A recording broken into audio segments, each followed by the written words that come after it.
सभी को नमस्कार। आज की हिंदी की कक्षा में मैं इंदिरा सैनी आप सभी का स्वागत करती हूँ। आज हम स्नातक द्वितीय वर्ष के लिए रीति काव्य के अंतर्गत बिहारी दास द्वारा रचित बिहारी सतसही पढ़ेंगे। पूर्व की कक्षा में भी हमने बिहारी सतसही के कुछ पद पढ़े थे जो भक्ति, श्रृंगार आदि से संबंधित थे। आज की कक्षा में हम बिहारी सतसही के कुछ पद पढ़ेंगे। या अनुरागी चित्त की गति समुझे न कोय, ज्यों ज्यों बूढ़े श्याम रंग त्यों त्यों उज्जवल होय। यहाँ बिहारी दास जी जो हैं श्री कृष्ण के प्रति अपनी अनन्य भक्ति भावना की ओर संकेत करते हुए कह रहे हैं कि इस अनुरागपूर्ण हृदय की गति को कोई नहीं समझ सकता, क्योंकि जैसे जैसे यह जो है हृदय श्याम रंग में डूबता है, वैसे वैसे अधिक उज्जवल हो जाता है। अर्थात काले रंग में डूबने पर क्या है, वस्तु काली होती है, परंतु यह अनुरागी मन ऐसा नहीं है। इसकी गति है बिल्कुल ही विचित्र है। यह काले रंग में डूबने पर भी क्या होता है, उज्जवल होता है। यहाँ कवि ने जो अपनी बात है यानी अनुरागी हृदय की विचित्र गति को बताया है। यहाँ कवि ने पुनरुक्ति, प्रकाश, अनुप्रास और श्लेष तथा विरोधाभास अलंकारों से काव्य को सजाया है। विरोधाभास ऐसे कि चित्त जो है वह श्याम रंग में डूबने पर भी और अधिक उज्जवल होता है। बड़े न हुजे गुणन बिन बिरद बड़ाई पाए, ज्यों बिरद बड़ाई पाए, कहत धतुरो सो कनकु गहनो गढ़ो न जाए। यहाँ कवि जो है गुणों के अनुरूप ही नाम रखने के लिए कह रहे हैं कि गुण के विपरीत अगर हम नाम रखेंगे तो उसमें वैसा गुण नहीं उत्पन्न हो सकता। कवि कह रहे हैं कि कोई भी व्यक्ति किसी नाम से नहीं बल्कि अपने गुणों और कार्यों से पहचाना जाता है। यदि किसी वस्तु की अत्यधिक प्रशंसा तथा यशोगान किया जा रहा है परंतु उसमें उन गुण का अभाव है तो वह बड़ी नहीं हो सकती। इस बात को कवि जो है उदाहरण द्वारा कह रहे हैं कि कहत धतूरे सो कनकु गहनो गढ़ो न जाए, कि यदि हम धतूरे को कनक कहते हैं परंतु उससे कोई आभूषण नहीं बनाया जा सकता। अर्थात धतूरे को कनक कहने से उसमें सोने के समान गुण नहीं हो सकते, उससे गहना नहीं बनाया जा सकता। उसी प्रकार व्यक्ति केवल नाम से बड़ा नहीं बल्कि अपने गुणों और कर्मों से ही बड़ा होता है। यहाँ कवि ने गुणों के अनुरूप यानी नाम के अनुरूप गुणों को अपनाने पर ही यशोवृद्धि होती है, यह बात कही है। अर्थ अंतन्यासता विनोक्ति अलंकार से कवि ने काव्य को सजाया है। मैं ही बोरी विरह बस कै बोरो सब गाँव, कहाँ जानी ये कहत ससीही शीत कर नाव। यहाँ कवि ने विरहिणी नायिका को यह कहते हुए बताया है कि चंद्रमा संतापकारी है, फिर भी उसका नाम जो है शीत कर कैसे रख दिया है। विरहिणी नायिका कह रही है मैं ही बोरी विरहवश, कि या तो मैं विरह के वश में बावली हो गई हूँ, कै बोरो सब गाँव, या फिर ये सारा गांव जो है वह पागल है। क्यों? कहाँ जानी ये कहत है ससीही शीत कर नाम, क्योंकि ये सब लोग हैं जो चंद्रमा को शीतकर नाम से पुकार रहे हैं, जबकि चंद्रमा मुझे शीतलता नहीं बल्कि संताप बढ़ाने वाला लग रहा है, अत्यधिक संताप देने वाला लग रहा है। तो यह मुझे इनसे विपरीत यानी इस शीतकर नाम से विपरीत जो है अनुभव मैं कर रही हूँ। इसलिए या तो ये गांव पागल है जो चंद्रमा को शीतकर कह रहा है, या फिर मैं ही विरह के कारण पागल हो गई हूँ। यहाँ कवि ने जो है विरहिणी नायिका का स्वगत कथन है, उसके माध्यम से यह बताया है कि जो चंद्रमा है विरह के कारण उसे संतापकारी लग रहा है। अनुप्रास और संदेह अलंकार से कवि ने काव्य पंक्तियों को सजाया है। मोर मुकुट कटी काचनी कर मुरली उर्माल, यही बनी मोमन सदा बसो बिहारी लाल। इस दोहे में कवि बिहारी जी ने अपनी भक्ति भावना को प्रकट करते हुए अपने आराध्य के गोपाल रूप को हृदय में बसाने का वर्णन करते हुए कवि कह रहे हैं कि मोर मुकुट, जिनके जो है जिन्होंने सिर पर मोर मुकुट धारण कर रखा है, कटी काचनी और कमर में पीतांबर का कच्छा धारण कर रखा है, कर मुरली और उनके हाथों में क्या है, मुरली है, उर्माल और उनके वक्ष स्थल पर जो है वैजयंती माला सुशोभित हो रही है। यही बनिक मोमन सदा बसो बिहारी लाल। बिहारी दास जी कह रहे हैं कि मेरे हृदय में श्री कृष्ण के का यही जो रूप है, मनोरम जो ये रूप है, यही मेरे हृदय में निवास करे। कौन सा रूप? जिसमें मोर मुकुट सिर पर धारण कर रखा है, कमर में कच्छा और हाथों में मुरली तथा वक्ष स्थल पर वैजयंती की माला सुशोभित हो रही है। इस तरह का रूप जो है मेरे हृदय में आए। यहाँ कवि ने जो है श्री कृष्ण के रूप सौंदर्य का वर्णन करते हुए अपनी भक्ति भावना को व्यक्त किया है। कवि ने श्लेष और अनुप्रास अलंकारों से काव्य पंक्ति को सजाया है। लिखन बैठी जाकी सवी, गही गही गरब गरुड़, भय न केते जगत के चतुर चितेरे क्रूर। यहाँ प्रस्तुत दोहे में जो कवि ने नायिका के सौंदर्य का चमत्कारी वर्णन किया है।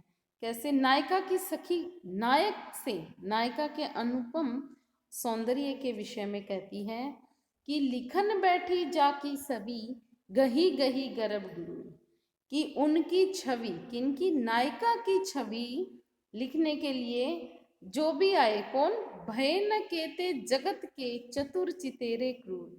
इस संसार में बड़े बड़े प्रसिद्ध तथा चतुर चित्रकार जो नायिका के चित्र बनाने के लिए अभिमान के साथ आए, परंतु वे उनकी छवि का सही अंकन नहीं कर पाए, मूड बनकर वे लौट गए। अर्थात वो नायिका है, उस नायिका का जो है रूप सौंदर्य नित परिवर्तित होता रहता है। कोई भी चित्रकार उसके पूरे सौंदर्य की छवि को जो है चित्र में नहीं उकेर सकता। इस संसार के जितने भी बड़े बड़े चित्रकार थे, उन सब का अभिमान जो है वह नष्ट हो गया। किसमें? जो नायिका के रूप सौंदर्य का चित्रण करने में। यहाँ कवि ने अतिशोक्ति पूर्ण जो नायिका का जो है रूप सौंदर्य उसका वर्णन किया है, इसलिए यहाँ अतिशोक्ति अलंकार है। अनुप्रास्ता, विशेषोक्ति आदि अलंकारों से भी कवि ने अपनी काव्य पंक्ति को सजाया है। दृग ऊर्जत टूटत कुटुंब, जुरत चतुर चितप्रीत, परती गाठी दुर्जन ही, दई नहीं यह रीति। यहाँ कवि बिहारी ने प्रेमी प्रेमिका तथा सामाजिक प्रतिक्रिया का सूक्ष्म चित्रण किया है। कवि कह रहे हैं कि दृग ऊर्जत, जब प्रेमी प्रेमिका मिलते हैं तो उनके नेत्र आपस में उलझ जाते हैं, तो उसके परिणाम स्वरूप क्या होता है? टूटत कुटुंब, उसके परिणाम स्वरूप उनके परिवार के संबंध टूट जाते हैं। जुरत चतुर चिति प्रीति, और उनके मन में प्रेम के सूत्र जुड़ने लगते हैं। किनके हृदय में? नायक नायिका के हृदय में या प्रेमी प्रेमिका के हृदय में जो प्रेम के सूत्र हैं वह जुड़ने लगते हैं। इसके परिणाम स्वरूप पड़ती गाठी दुर्जन ही, दई नहीं यह रीति। इससे किससे? किंतु इस जोड़ से, कौन से जोड़ से? अर्थात प्रेमी प्रेमिका के संयोग से दुर्जन के मन में गांठ पड़ जाती है। ईश्वर ने प्रेम की यह नई रीति दी है, यानी प्रेम की यह रीति है कि प्रेम कहीं होता है, उसके परिणाम स्वरूप समाज में तथा उसकी अलग अलग प्रतिक्रियाएं होती हैं। दुर्जन व्यक्ति के हृदय में तो गांठ पड़ती हैं, उनके आपस में परिवार टूट जाते हैं और प्रेमी प्रेमिका के हृदय में प्रेम उत्पन्न हो जाता है। यहाँ कवि ने व्यष्टिगत प्रेम का समष्टिगत प्रभाव दिखाया है। तथा सज्जन प्रेम प्रीति से पुलकित होते हैं और दुर्जन व्यक्ति हैं वह दुखी होते हैं। कवि ने असंगति, श्लेष तथा अनुप्रास अलंकारों से अपने काव्य को सजाया है। बतरस लालच लाल की मुरली धरी लुकाय, सोहे करे बोहनी हंसे, देन कहे नटी जाए। यहाँ कवि बिहारी ने नायिका अथवा राधा जी की चतुरता का वर्णन किया है। एक सखी दूसरी सखी से कहती है कि नायिका ने नायक की मधुर मधुर बातों के रस रूपी लालच के कारण उसकी मुरली को छिपा लिया है। जब वह नायक मुरली देने को कहता है तो वह नायिका सोहे करे बोहनू हंसे, देन कहे नट जाए। तो वह नायिका है, कभी तो न लेने के लिए शपथ खाती है, सौगंध खाती है, और कभी अपनी बाहों से हंस जाती है, और देने के लिए जब नायक विनती करता है तो कभी नटी जाए यानी स्पष्ट ही मना कर देती है। अर्थात प्रेमासक्त नायिका मुरली छिपा लेती है और अधिक समय तक नायक को अपने पास रोकने के लिए, उसकी मीठी मीठी बातें सुनने के लिए चतुराई से सौगंध खाना, हंसना और नट जाना आदि क्रियाएं करती हैं, जिससे नायक विवश हो जाता है। यहाँ कवि ने अनुराग व्यंजक क्रियाओं का सुंदर चित्रण किया है। इसमें नायक नायिका का वचन विनोद भी द्रष्टव्य है। रूपक अलंकार के द्वारा कवि ने इस दोहे को सजाया है। इत आवती चली जात उत, चली 6 सातक हाथ, चढ़ी हिंडोरी सी रहे, लगी उसासनु साथ। यह बिहारी दास जी का है। वियोग श्रृंगार से संबंधित प्रसिद्ध दोहा है। इसमें कवि बिहारी दास जी ने वीर व्यथा से पीड़ित नायिका की जो कृष्णता एवं उन्माद दशा का चित्रण किया है। बिहारी दास जी कहते हैं कि नायिका विरह अवस्था के कारण इतनी कमजोर हो गई है कि जब वह उच्छ्वास लेती है उसका यहाँ चित्रण किया है। नायिका की विरह अवस्था को देख के उसकी एक सखी दूसरी सखी से कह रही है कि हे सखी, हमारी सखी जो है निरंतर दीर्घ निश्वासें लेती है, तो वह इतनी दुर्बल हो गई है कि उच्छ्वास लेते समय इत आवती चली जात उत, इधर उधर कितनी चली 6 सातक हाथ, कि इधर उधर 6 7 हाथ आगे पीछे चली जाती है। तो वह दीर्घ श्वास लेते समय इधर उधर आगे पीछे 6 7 हाथ चली जाती है, तो वह ऐसी लगती है, चली हिंडोरे सी रही, लगी उसासनु साथ। तो वह ऐसे लगती है उस क्षण, जिस क्षण वह उच्छ्वास लेती है, ऐसे लगती है मानो वह हिंडोले में झूल रही है। ऐसी वह नायिका जो है क्या है, लग रही है। यहाँ कवि ने जो है विरह की अवस्था का इतना अतिशयोक्तिपूर्ण वर्णन किया है कि इसमें ऊहात्मकता का आधिक्य आ गया है। कवि बिहारी दास जी ने जो है इसमें अपनी कल्पना का चमत्कार भी दिखाया है।